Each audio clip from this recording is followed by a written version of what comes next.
Hello everyone, welcome back to my YouTube channel. আমি নিটের জন্য chemistry biology পড়াই। যারা পড়তে চাও অনলাইন আমার সঙ্গে কন্ট্যাক্ট করবে এই হোয়াটসঅ্যাপ নাম্বারটাতে। আজকে আমি বায়োলজিক্যাল ক্লাসিফিকেশান, বায়োলজিতে খুব একটা ইম্পর্টেন্ট চ্যাপ্টার যেটা হচ্ছে বায়োলজিক্যাল ক্লাসিফিকেশান। এখান থেকে নিটে কিন্তু দুটো কোশ্চেন আসবে এবং পুরো এনসিইআরটি বেস্ট আমি বলবো। প্রত্যেকে আমার সাথে কন্ট্যাক্ট করবে যে হোয়াটসঅ্যাপ নাম্বারটা, সেটা হচ্ছে 8910230030। এই নাম্বারটাতে কন্ট্যাক্ট করবে ডিটেলস পড়ার জন্য এবং নোট পিডিএফ সব পেয়ে যাবে। তো আজকে আমরা যেটা পড়বো সেটা হচ্ছে বায়োলজিক্যাল ক্লাসিফিকেশান, যেটা ভেরি ভেরি ইম্পর্টেন্ট একটা চ্যাপ্টার। এবং আমি এখান থেকে পুরো এনসিইআরটি বেস্ট বলবো, সুন্দর করে নোট এখানে লেখা আছে। প্রত্যেকে ফোকাস করে এখান থেকে ডাইরেক্ট কমন পাবে এবং যারা এনসিইআরটি বই পাশে থাকবে তারা মিলিয়ে নেবে নোটটার সাথে, ডাইরেক্ট আসবে। আর চ্যানেলটাকে প্রত্যেকে সাবস্ক্রাইব করে দেবে। আর যারা অনলাইন বা অফলাইনে পড়তে চাও আমার সাথে কন্ট্যাক্ট করবে। আমার যে হোয়াটসঅ্যাপ নাম্বারটা বললাম 8910230030, এই হোয়াটসঅ্যাপ নাম্বারটাতে কন্ট্যাক্ট করবে। পুরো তুমি ডিটেলস জেনে যাবে। 898910230030। দেখো, বায়োলজিক্যাল ক্লাসিফিকেশান আমাদের পড়তে হবে। প্রথম কি আমাদের এখানে যে kingdom number, scientist name, year and kingdom name. তাহলে 2 কিংডম আবিষ্কার করেছিল কে? বিজ্ঞানী লিনিয়াস। এবং এটা দুটো কিংডম বলতে কাদেরকে বোঝাবো? Plenty and Animalia. তাহলে 2 কিংডম হলো। তাহলে কোশ্চেন আমাকে দিতে পারে যে 2 কিংডম ক্লাসিফিকেশান কে আবিষ্কার করেন? লিনিয়াস। তারপর আমাদের যেটা important, very very important, 5 kingdom classification, এটা আবিষ্কার করেছিলেন বিজ্ঞানী আর.এইচ. হোয়াইটেকার 1960। এটা পরীক্ষায় কিন্তু অনেকবার এসছে।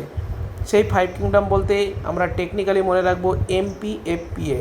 এম মানে মনেরা, পি মানে প্রোটিস্টা, এফ মানে ফাঙ্গি, পি মানে প্লান্টি, অ্যানিমেলিয়া। তাহলে আমাদের কিন্তু সিলেবাসে প্লান্টি অ্যানিমেলিয়া কিন্তু পড়তে লাগবে না। আমরা মনেরা পড়বো, প্রোটিস্টা পড়বো, ফাঙ্গি পড়বো। এখানে এর বাইরে কিছু পড়তে হবে। পুরো এনসিইআরটি লাইন টু লাইন, যাদের টেক্সট বুক আছে মিলিয়ে নেবে। Characteristics of the 5 kingdom. তো এরকম সুন্দর নোট পেতে কিন্তু আমার হোয়াটসঅ্যাপ নাম্বারে কন্ট্যাক্ট করতে হবে। তো 5 কিংডম ক্লাসিফিকেশানে এখান থেকে ভেরি ভেরি ইম্পর্টেন্ট কোশ্চেন আসে। তাহলে আমাদের জানতে হবে কী কী। দেখো, বৈশিষ্ট্যগুলো কী কী আছে: cell type, cell wall, nuclear membrane, body organisation, mode of nutrition. এই বডি অর্গানাইজেশন থেকে আমাদের কিন্তু নিটে 2025-এ কোশ্চেন দিয়েছে। তাহলে এইখানটা পড়তে হবে বেশি করে। তাহলে দেখো, মনেরার ক্ষেত্রে আমাদের সেল টাইপটা কেমন হবে? প্রোক্যারিওটিক। সেল ওয়ালটা কেমন হবে? এদের নন সেলুলোজিক। নন সেলুলোজিক মানে কি? এর মধ্যে কিন্তু সেলুলোজ থাকবে না, কিন্তু থাকবে কি? পলিস্যাকারাইড প্লাস অ্যামাইনো অ্যাসিড, এটা থাকবে। নিউক্লিয়ার মেমব্রেনটা কেমন হবে? এদের ক্ষেত্রে মনেরার কিন্তু নিউক্লিয়ার মেমব্রেন থাকে না, অ্যাবসেন্ট। বডি অর্গানাইজেশনটা কি? সেলুলার। মোড অফ নিউট্রিশন মনে রাখবে, মনের ক্ষেত্রে 2 ধরনের মোড অফ নিউট্রিশন লক্ষ্য করা যায়। সেটা হচ্ছে অটোট্রপিক, একটা হেটেরো। অটো মানে যারা নিজের খাদ্য নিজেরা তৈরি করতে পারবে, যেমন ফটোসিনথেটিক হবে, কেমোসিনথেটিক হবে। হেটেরোট্রপিক মানে কি? যারা স্যাপ্রোফাইট এবং প্যারাসাইটিক, যারা নিজের খাদ্য নিজেরা তৈরি করতে পারে না।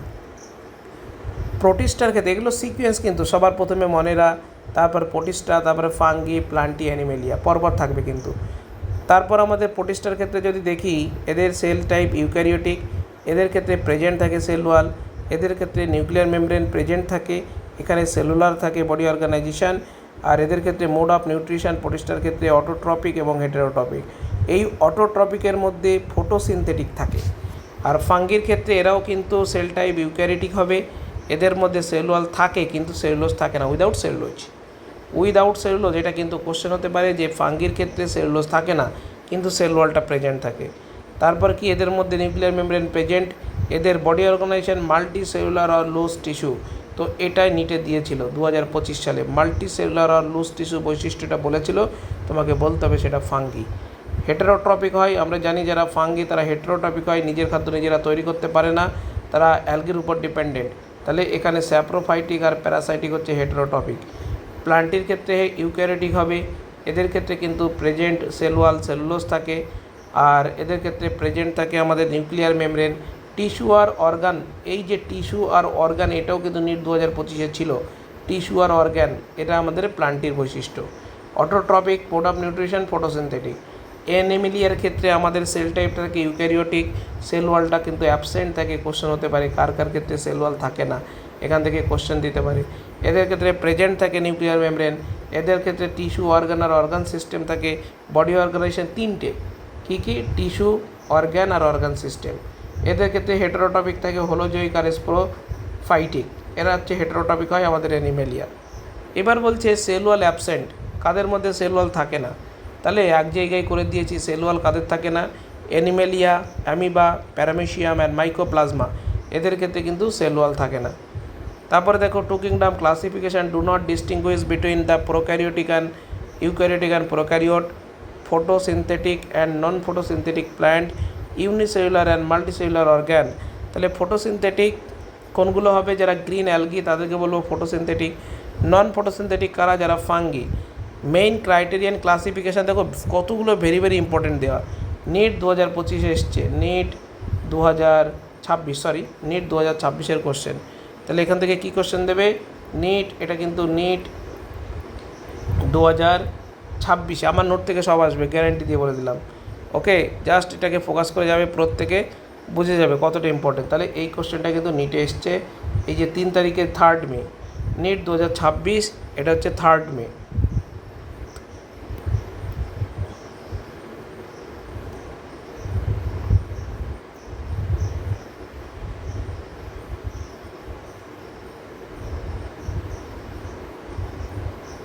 ওকে, তা বলেছিল কি মেন ক্রাইটেরিয়া অ্যান্ড ক্লাসিফিকেশান কী কী? দেখো মেন ক্রাইটেরিয়া ক্লাসিফিকেশানের মধ্যে আমাদের আছে সেল স্ট্রাকচার, এটা হচ্ছে মেন ক্রাইটেরিয়া। 2 নম্বর কি? Nature of the cell wall, mode of nutrition, evolutionary relationship, methods of reproduction.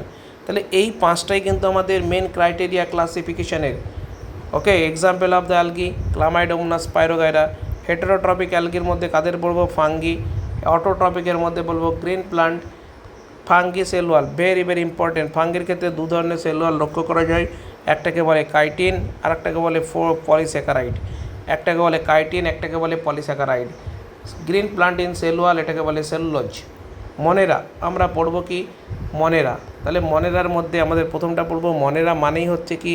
দেখো মনেরা মানেই হচ্ছে কিন্তু ব্যাকটেরিয়া। কি বললাম? আজকের থেকে যেন মনে থাকে, ব্যাকটেরিয়া মানেই কিন্তু মনেরা, যারা প্রোক্যারিওটিক হবে। তাহলে bacteria are the sole member, পুরেনসেটি লাইন, they are the most abundant microorganism. এরা কিন্তু most abundant microorganism. Okay, bacteria occurs almost everywhere, ঠিক আছে, সমস্ত জায়গায় ব্যাকটেরিয়াকে পাওয়া যাবে। তা বলছে হান্ড্রেডস, এই যে hundreds of bacteria present in the handful of soil. Bacteria also live in extreme habitat such as, কোথায় কোথায় লক্ষ্য করা যায়? Hot spring, desert, snow and deep oceans. Where every few other life forms can survive, many of them are live in other organism and parasitic. এটাও পরীক্ষাতে দেয়। তারপর বলছে ব্যাকটেরিয়ার শেপ, আমরা ব্যাকটেরিয়ার শেপ পড়বো। তাহলে ব্যাকটেরিয়ার শেপ বলতে কাকে কাকে? দেখো ব্যাকটেরিয়ার শেপ বলতে 4 রকম ব্যাকটেরিয়ার শেপ হয়। একটা স্পেরিক্যাল হয়, একটা রড শেপড হয়, একটা কমা শেপ হয়, একটা স্পাইরাল শেপ হয়। তাহলে স্পেরিক্যাল মানে এসসি, এতে কক্কাস, রড শেপ হচ্ছে বেসিলাস, কমা শেপ হচ্ছে ভিব্রিয়াম, বিআর। তাহলে রড শেপকে বলবো বেসিলাস, কমা শেপকে বলবো ভিব্রিয়াম, স্পাইরাল শেপকে বলবো স্পাইরিলাম। এবার এই যে কক্কাস মানে কি?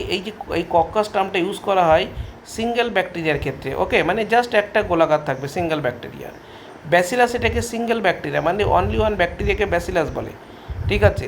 এবার P1 বা মেনি ব্যাকটেরিয়া, এটা এনসিইআরটিতে দিয়েছে। দেখো যখন একটা ব্যাকটেরিয়া থাকবে সেটাকে কক্কাস বলবো, সেটা স্পেরিক্যাল হবে। কিন্তু যখন মাল্টিপল গোলাকার রাউন্ড শেপ ব্যাকটেরিয়া থাকবে, সেটাকে মাল্টিপল ব্যাকটেরিয়ার নামই হচ্ছে কক্কি, যেটাকে বলে P1 অর মেনি ব্যাকটেরিয়াম। এনসিইআরটিতে দিয়েছে P1 অর মেনি ব্যাকটেরিয়াম। তো কক্কাস হচ্ছে সিঙ্গেল ব্যাকটেরিয়া, আর মেনি ব্যাকটেরিয়া মানে কি? কক্কি। এই অনেকগুলো। ঠিক একইভাবে bacillus single, bacilli multiple bacteria, ভিব্রিয়াম এটা ভিব্রিও মাল্টিপল ব্যাকটেরিয়া, স্পাইরিলাম এটা স্পাইরিলা। ব্যাকটেরিয়ার বৈশিষ্ট্যটা কি? Bacteria are the show the most extensive metabolic diversity. তাহলে ব্যাকটেরিয়ারা কী শো করবে? মোস্ট এক্সটেন্সিভ মেটাবলিক ডাইভার্সিটি লক্ষ্য করবে। সাম ব্যাকটেরিয়া আর অটোট্রপিক। দেখো কিছু কিছু ব্যাকটেরিয়া, সাম ব্যাকটেরিয়া বলেছে, তার মানে 100% ব্যাকটেরিয়ার মধ্যে জাস্ট সাম ব্যাকটেরিয়া কিন্তু অটোট্রপিক হবে, আর 90% কিন্তু হেটেরোট্রপিক হবে। এটা যেন মনে থাকে। বলছে some bacteria are autotrophic because কেন? They synthesis their own food from inorganic substance. Bacterial mode of নিউট্রিশনটা কেমন হবে? ফটোসিনথেটিক, কেমোসিনথেটিক, হেটেরোট্রপিক হবে। তারপরে কি বলছে? The vast majority of bacteria. তারপরে পয়েন্ট দেখো ব্যাকটেরিয়ার, the vast majority of the bacteria are heterotrophic হবে। বারবার বলছি, যে সাম ব্যাকটেরিয়া কিন্তু কি হবে, অটোট্রপিক, মানে নিজের খাদ্য কিছু তৈরি করতে পারবে, but maximum majority, vast majority bacteria কিন্তু হেটেরোট্রপিক হয়ে যাবে। Heterotrophs do not synthesis their own food, মানে যারা হেটেরোট্রপিক হয় তারা কিন্তু নিজের খাদ্য কখনো নিজেরা তৈরি করতে পারে না। They depend on other organism or dead organic matter for food, other অর্গানিজমে ডিপেন্ড করবে। দিস টাইপ অফ ব্যাকটেরিয়া দুটো টাইপের হয় আমরা জানি ব্যাকটেরিয়া, একটা হচ্ছে আর্কি ব্যাকটেরিয়া, একটাকে বলে ইউ ব্যাকটেরিয়া আর ট্রু ব্যাকটেরিয়া। তাহলে ব্যাকটেরিয়া কত প্রকার, দু প্রকার, একটা আর্কি ব্যাকটেরিয়া, একটা ট্রু ব্যাকটেরিয়া বা ইউ ব্যাকটেরিয়া। যার নাম ইউ তাকে ট্রু বলে। তাহলে আর্কি ব্যাকটেরিয়া সম্পর্কে আমরা পড়বো। দেখো, archaebacteria lives in harsh habitat. Halophiles মানে কি এক্সট্রিম সল্টি এরিয়া, এটা ম্যাচিং টাইপের কোশ্চেন পরীক্ষাতে দেবে। হ্যালোফাইলস মানে কি এক্সট্রিম সল্টি এরিয়া, থার্মোঅ্যাসিডোফাইল মানে কি হট স্প্রিং, মিথানোজেন্স মানে কি মার্সি এরিয়া। থার্মো মানে কি টেম্পারেচার, সেখান থেকে hot spring. Archaebacteria differ from other bacteria different cell wall, very very important বলে দিলাম এই পয়েন্টটা। আর্কি ব্যাকটেরিয়া নর্মাল ব্যাকটেরিয়া বা আদার ব্যাকটেরিয়া থেকে আলাদা কেন হবে, তাদের সেল ওয়ালটা আলাদা হওয়ার জন্য। Methanogens are present in the gut, not liver not pancreas, several ruminant animal not plant. তাহলে কি বললাম, মেথানোজেন্স কোথায় প্রেজেন্ট থাকবে, সেভারেল রুমিনেন্ট এনিম্যালদের গাটে, শুধুমাত্র এনিম্যাল নট প্ল্যান্ট। তাহলে গাট of the several ruminant animal, শুধুমাত্র রুমিনেন্ট এনিম্যালদের, সেভারেল রুমিনেন্ট এনিম্যালদের গাটেই কিন্তু আমাদের মিথানোজেনটাকে পাওয়া যাবে। Example of ruminant animal, very very important. Example of ruminant এনিম্যালের উদাহরণ কি, cow, buffaloes. They are the responsible for the production of methane, CH4, biogas, যেটাকে আমরা বায়োগ্যাস বলি, from the dung of this animal, মানে যেটা গোবর বলে, ডাং। ইউ ব্যাকটেরিয়া বা ট্রু ব্যাকটেরিয়া সম্পর্কে কি, দেখো, it is called true bacteria, ঠিক আছে। এটার রিজিড সেল ওয়াল লক্ষ্য করা যায়। ইট হ্যাজ মোটাইল, আমি আবার বলছি, যারা আমার কন্ট্যাক্ট নাম্বার পেতে চাও তারা হোয়াটসঅ্যাপে কন্ট্যাক্ট করবে আমার কাছে পড়ার জন্য। আমি কেমিস্ট্রি, বায়োলজি সবই পড়াই। তো 8910230030, এই নাম্বারটাতে কন্ট্যাক্ট করবে, ডিটেলস সব জেনে যাবে। সেল ওয়াল মোটাইল হবে, এদের সেল ওয়ালটা কী হবে, মোটাইল টাইপের সেল ওয়াল হবে। এবং এটা যে ফ্লাজেলা লক্ষ্য বা eubacteria, true bacteria example কি, সায়ানোব্যাকটেরিয়া। তাহলে সায়ানোব্যাকটেরিয়া মানে ইউ ব্যাকটেরিয়া বা ট্রু ব্যাকটেরিয়া। এবার আমাদের সায়ানোব্যাকটেরিয়ার প্রতিটা বৈশিষ্ট্য জানতে হবে। Cyanobacteria also called blue green algae. Cyanobacteria is photosynthetic autotrophic, it has a unicellular, it has a colonial filamentous. তাহলে সায়ানোব্যাকটেরিয়া কিন্তু ইউনিসেলুলার হবে। সায়ানোব্যাকটেরিয়াকে fresh water, marine and terrestrial অ্যালগির মধ্যে লক্ষ্য করা যায়, পিগমেন্ট থাকে, যেটা হচ্ছে chlorophyll a. The colonies are generally surrounded by gelatinous sheath. They often form blooms, তাহলে ব্লুম কিন্তু সায়ানোব্যাকটেরিয়া গঠন করবে, পলিউটেড ওয়াটার বডিজ। হেটারোসিসটা কি, some of this organism can fix atmospheric nitrogen in a specialized cell called heterocyst. Example of the cyanobacteria, Anabaena and Nostoc. Cyanobacteria উদাহরণ Anabaena, Nostoc. Anabaena and Nostoc. Chemosynthetic bacteria oxidized various inorganic substances such as nitrate, nitrites and ammonia. Chemosynthetic autotrophic bacteria use as the release energy of their ATP production. তারপর কি, they are the great recycling nutrients like nitrogen, phosphorus, loha and sulfur. Characteristics of the heterotrophic bacteria, very very important. The bacteria are the most abundant in nature, majority of the important decomposer, তাহলে এরা কিন্তু decomposer হবে। Many of them have a significant impact on human affairs. These heterotrophic bacteria help in, তাহলে heterotrophic bacteria কিসে help করে, এটা কিন্তু খুবই গুরুত্বপূর্ণ। Making in curd from milk, production of antibiotic, fixing nitrogen in legume roots, এই তিনটে point important. Some are pathogens causing damage to the human beings, crops, farm, animal and pets. Some bacterial disease, কোনগুলো, cholera হতে পারে, typhoid হতে পারে, tetanus হতে পারে, citrus ক্যানকার, এগুলো কিন্তু ব্যাকটেরিয়াল ডিজিজ। ব্যাকটেরিয়াল রিপ্রোডাকশন বা Monera reproduction, bacteria reproduce mainly ফিশনের মাধ্যমে ব্যাকটেরিয়া রিপ্রোডিউস হবে। সেকেন্ড পয়েন্ট কি, সামটাইমস আন্ডার আনফেভারেবল কন্ডিশন, এখানে তোমাকে ফেভারেবল করে দেবে condition. Bacteria produce spore, bacteria also produce by a sort of sexual reproduction adapting a primitive type of DNA transfer from one bacterium to other bacteria. মাইক্রোপ্লাজমাটা কি, দেখো, this organism that completely lack of cell wall, completely not partially, এটা completely মাইক্রোপ্লাজমার মধ্যে কিন্তু কোনো cell wall থাকবে না। This is the smallest living sell, এটা হলো একটা smallest living sell. It can survive without oxygen, তাহলে মাইক্রোপ্লাজমা অক্সিজেন ছাড়াই কিন্তু বাঁচবে, উইদাউট অক্সিজেন, ঠিক আছে। মাইক্রোপ্লাজমা ইট ক্যান সার্ভাইভ, বাঁচতে পারে উইদাউট অক্সিজেন ছাড়াই বাঁচতে পারে। Many microorganism are pathogenic in animal and plant, শুধু কিন্তু অ্যানিম্যাল নয়, এনিম্যাল অ্যান্ড প্লান্ট। তো আমাদের মলেরাটা কমপ্লিট করে দিলাম। আমাদের নেক্সট ক্লাস আবার দেখা হচ্ছে কালকে। প্রত্যেকে দেখবে, চ্যানেলটাকে সাবস্ক্রাইব করবে, লাইক করবে, কমেন্ট করবে, শেয়ার করবে। প্রতিদিন আমি ভিডিও দেবো পুরো এনসিইআরটি বেস লেকচার। এগুলো পড়লে নিজে তুমি 360 পাবে গ্যারান্টি। এখন এই পর্যন্তই।